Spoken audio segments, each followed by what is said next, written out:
小孩打呼噜的原因。如闻医生特邀专家龚龙岗，西安市红会医院耳鼻咽喉头颈外科主任医师。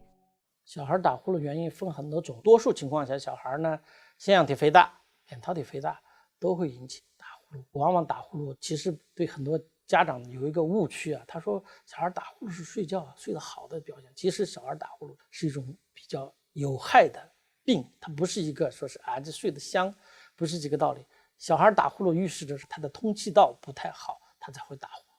通气道不好，小孩在睡眠的过程中，大脑的发育当时是最集中在那个时间段发育的。如果你通气不好，氧供不上，它会严重影响小孩的大脑的发育。打呼噜我们要看他在呼噜的位置在哪。如果说它是因为腺样体肥大造成的，我们及时把腺样体切掉；如果是因为扁桃体肥大造成的，我们把扁桃体切掉。扁桃体腺样体它只是一个免疫器官，在4岁以后我们都把它不作为一个重点的免疫器官来对待了，完全可以切掉。全身其他的地方已经完全可以代替这些东西了，对全身的免疫作用。所以说如果他在打呼噜，要及时把它清理掉，让他呼吸通畅。同时你也可以保护耳朵，因为你打呼噜啊，或者说腺样体肥大这种，它往往会再肥大，它会引起耳咽管的不通，耳咽管的受压会引起耳朵的渗出渗液，会影响小孩的听力，